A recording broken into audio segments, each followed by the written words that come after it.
bahwa presiden dikelilingi orang-orang yang inkompeten, yang kadang-kadang menjerumuskan yang bersangkutan. Kalau yang saya lihat residu Pilpres itu PDIP versus terah politik Jokowi, atau PDIP melawan siapapun yang diusung oleh Jokowi. Yang namanya Bapak Joko Widodo tidak kurang kerjaan, mencucu-cucu si Anies Baswedan di Jawa Barat. Saya sebagai kader juga menyampaikan, kita minta maaf. Memang di ujung ada yang berbeda. Sekarang begini, kalau kalian nggak suka, nggak sudi, ora sudi mengusung namanya si Anies, nggak usah. Jangan kalian kambing hitamkan Joko Widodo. Saya tahu ada ibu menahan kesedihan juga. Kita coba untuk terus perbaiki. Dan juga memang memiliki banyak sekali apa yang disebut prestasi. Halo sobat-sobat sudut pandang. Waduh, gimana nih kabar kalian? Semoga baik-baik saja ya, dan semoga selalu diberikan kesehatan. Seperti biasanya kalau barengan sama aku di sini, aku ingin ngajakin kalian nih untuk mencari info menarik apa ya hari ini. Nah, kira-kira ada info menarik apa ya? Bentar. Aku kasih clue aja deh ya kayaknya. Clue-nya itu soal statement dari PDIP yang katanya ada dua penjilatnya Pak Jokowi. Waduh, apalagi ya ini ya. Yuk kita langsung tonton aja videonya berikut ini. Langsung perintah dari Presiden Joko Widodo belum tentu. Ini Bupati bisa Batubara ya? jadi adalah bagian-bagian, tunggu dulu, bagian-bagian dari Pak aparat di sekelilingnya yang ingin menjilat, yang ingin terasa lebih hebat daripada pendukung yang lain. Ini bisa terjadi. Noel ngangguk-ngangguk di sini. Jelas ya kan, itu bisa terjadi, betul nggak Noel? Bahwa presiden dikelilingi orang-orang yang inkompeten, yang kadang-kadang menjerumuskan yang bersangkutan, seperti Hasan Nasbi yang suka bikin presiden wawancara pura-pura, ya kan? Itu salah satunya. Bahlil yang mengatakan panjang lebar soal Raja Jawa, setuju, ya kan? Waduh, dua orang penjilatnya Pak Jokowi katanya Pak Bahlil sama Hasan Nasbi. Aduh, ini tuh PDIP lagi kehabisan bahan atau gimana ya ini ya?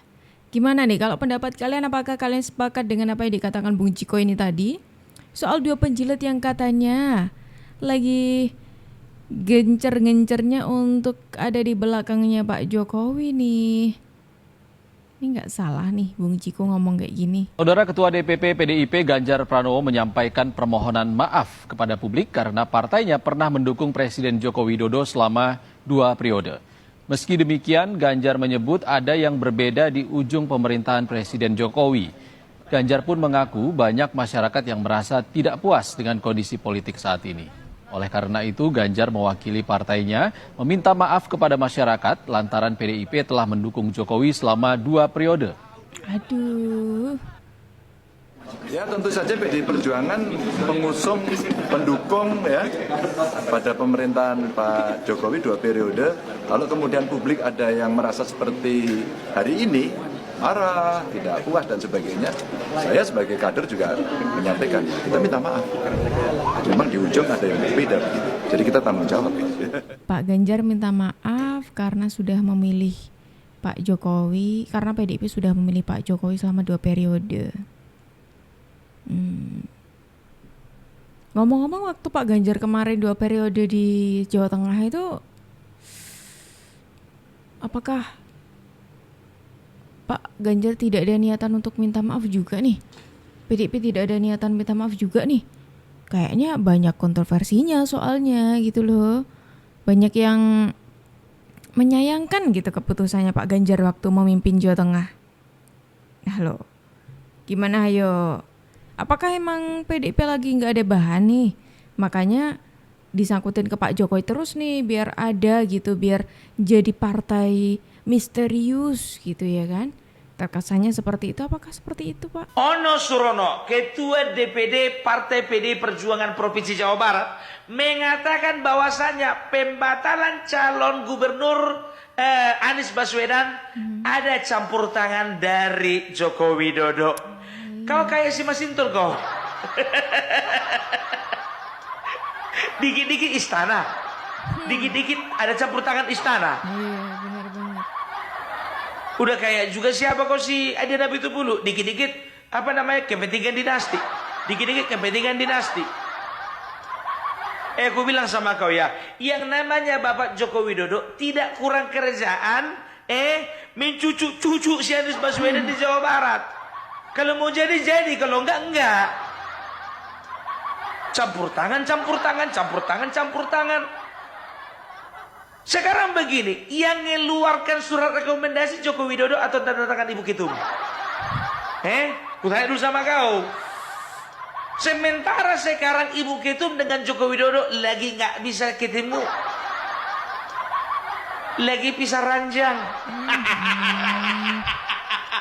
Terlalu mengada-ada kawan ini ku tengok. Sekarang begini, kalau kalian nggak suka, nggak sudi, ora sudi mengusung namanya si Anies, nggak usah. Jangan kalian kambing hitamkan Joko Widodo. Gitu loh, ngerti kau? Ono. Nama orang kau bilang-bilang Mulyono, nama kau rupanya si Ono.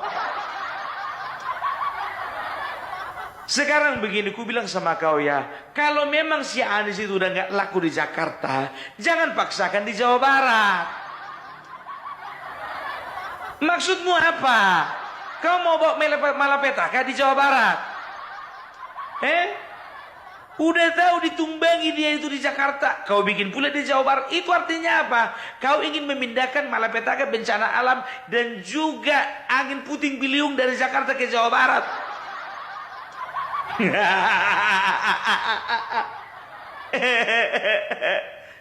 Ngerti kau? Ingat kau ya, kalau sempat ada apa-apa nanti sama Jawa Barat gara-gara ulah si Anies, dosa besar kau, dosa besar. Kau yang berdosa sama rakyat. Dan ku bilang sama kau ya, jangan pernah coba-coba sentuh masyarakat Jawa Barat, karena ada Kang Deddy Mulyadi di situ. Kang Deddy maju. Itu dia. Ya, tolonglah kalian itu kalau memang kalian nggak suka, kalian nggak cinta, kalian sudah tidak sayang lagi sama si Anies, jangan digeser-geser. Sekali buang-buang sekalian gitu loh. Jangan disimpan-simpan.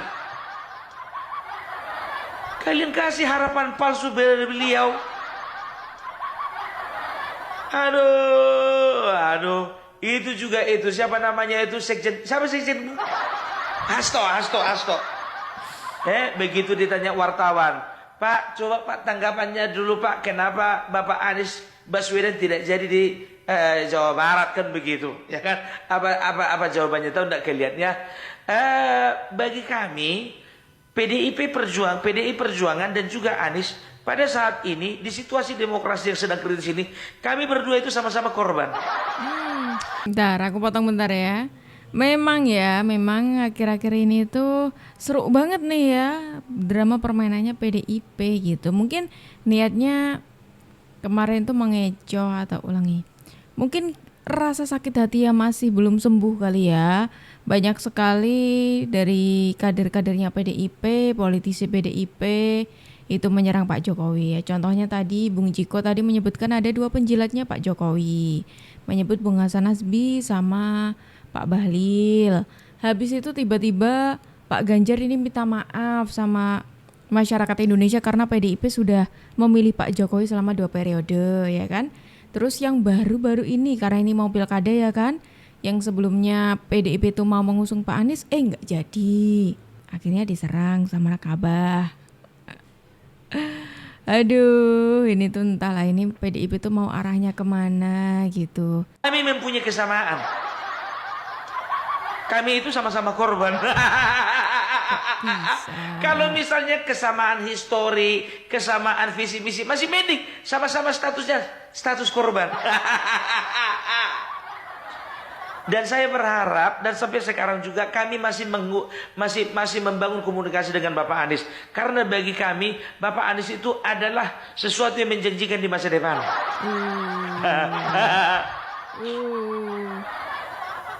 Pak, dia itu perlu masa sekarang bukan masa depan.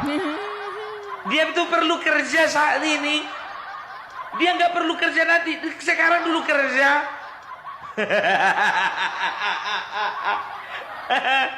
Aduh, nganggur lagi. sabar lagi, sabar Aku nggak lagi, ngerti apa motivasinya si Ono Surono ini mengkambing hitamkan Joko Widodo atas pembatalan ya terhadap Anies Baswedan sebagai calon gubernur Jawa Barat. Kalau yang saya lihat residu pilpres itu PDIP versus terah politik Jokowi atau PDIP melawan siapapun yang diusung oleh Jokowi. Kenapa Jawa Tengah itu dianggap menarik? Ini bukan soal menyangkut jumlah pemilih yang banyak, tapi menyangkut Irjen Ahmad Lutfi yang dianggap sebagai Jokowismen. Maka tak heran kalau kemudian PDIP itu pasang orang yang juga punya bintangnya juga banyak, mantan Panglima TNI. Jadi di situ membacanya, ini betul-betul pertarungan yang menurut saya bagian dari efek dari pilpres yang belum sepenuhnya selesai. Begitupun di Sumut, jangan itu anggap enteng sebenarnya. Karena ketika mengusung nama Edi Rahmayadi, bagi PDIP ini adalah pertarungan hidup mati bagaimana orang seperti Bobi Nasution yang kita tahu adalah bagian dari terah politik Jokowi juga bisa dikalahkan dalam konteks itu. Nah, ini analisanya Bung Adi Prayitno ini agak nyambung dengan apa yang dilakukan PDIP akhir-akhir ini ya kan. Kalau memang benar ini adalah menuju Pilkada 2024 ini merupakan masih pertarungannya PDIP dengan terahnya Jokowi, ini agak masuk akal juga ya. Karena di beberapa daerah memang rasa-rasanya PDIP itu seperti berambisi untuk mengalahkan Pak Jokowi gitu loh. Nah, salah satunya ini adalah kemarin waktu mau mengusung Pak Anies ya kan. Karena ada orang yang menilai dengan Pak Jokowi jadinya dengan PDIP itu mengusung Pak Anies, niatnya itu ya untuk sebagai seseorang yang bisa mengalahkan Pak Jokowi. Karena dirasa dari kader PDIP saja kan yang tinggi elektabilitasnya ya Pak Ahok ya kan. Tapi kalau Pak Ahok sepertinya Bu Megawati tidak banyak sekali pertimbangan untuk Pak Ahok maju lagi gitu ya kan. Nah, pada akhirnya sekarang itu yang diusung itu dari PDIP Pak Pramono Anung dan juga Pak Rano Karno, di mana itu elektabilitasnya di Jakarta bahkan tidak nampak sekali gitu loh. Ini bahkan kalau soal pertarungan sebenarnya ini bukan cuma analisanya dari Bung Adi aja. Ada beberapa orang yang juga serupa analisanya dengan Bung Adi. Kalau pilkada ini seperti pertarungan lanjutannya dari Pilpres kemarin, karena Pilpres kemarin ya seperti kita ketahui lah ya, PDIP tidak bisa memenangkan di Pilpres kemarin, tepatnya di presidennya. Memang legislatifnya mendapatkan suara cukup banyak PDIP ya, tapi ya sayangnya di Pilpres tidak seperti itu. Makanya ada residu-residu dari Pilpres kemarin yang rasa-rasanya ini kok ada pertarungan lanjutan dari PDIP dan antara PDIP dan juga Pak Jokowi, terahnya Pak Jokowi, orang-orang yang didukung Pak Jokowi di Pilkada 2024 ini. Saya tahu ada ibu menahan kesedihan juga.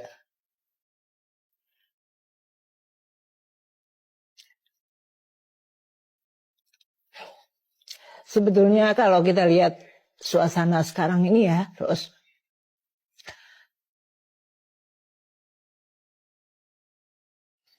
saya benar-benar bisa memahami. Di satu sisi ya masyarakat sangat kecewa dan pasti marah. Karena itu adalah suatu ekspresi dan sekaligus harapan ya dari masyarakat terhadap sebuah institusi yang selama ini sudah kita coba untuk terus perbaiki dan juga memang memiliki banyak sekali apa yang disebut prestasi. Untuk saya pribadi selalu diingatkan untuk memiliki humility, kerendahan hati. Sebagai manusia, sebagai pejabat, kita sering tidak tahu apa yang akan terjadi di depan kita. Maka yang perlu dan harus kita lakukan, meyakinkan bahwa kita melakukan yang terbaik. Saya tahu ada Bu Sri Mulyani yang memberikan tanggapan soal sosoknya Pak Jokowi. Emang agak miris ya, akhir-akhir ini khususnya ketika banyak orang yang menyudutkan pemerintahan yang seperti seolah-olah pemerintahannya Pak Jokowi itu tidak punya prestasi, yang punyanya kayak hal-hal yang negatif terus, semuanya negatif, padahal Pak Jokowi itu punya banyak prestasi untuk negara gitu. Sangat membanggakan juga, tidak cuma di lingkupnya nasional tapi sudah internasional, sudah diakui oleh para pemimpin-pemimpin dunia. Tapi itu seperti tidak dilihat oleh orang-orang, apalagi dengan isu-isu yang luar biasa hebatnya sekali akhir-akhir ini kita dengar ya. Kita dengar, kita baca di sosial media kayak gitu. Nah, gimana nih kalau pendapat dari sobat-sobat semuanya mengenai video kita hari ini? Yuk tulis di kolom komentar ya. Dan sobat-sobat semuanya, terima kasih banyak karena kalian sudah menemani aku dari awal sampai akhir. Tapi sayangnya kita harus akhiri dulu video kita hari ini sampai di sini. Tenang aja karena besok insya Allah kita akan ketemu lagi. Jadi jangan lupa diklik tombol subscribe-nya supaya kalian tidak ketinggalan info terbaru dari kita. Aku Jup pamit undur diri dulu, sampai jumpa dan terima kasih.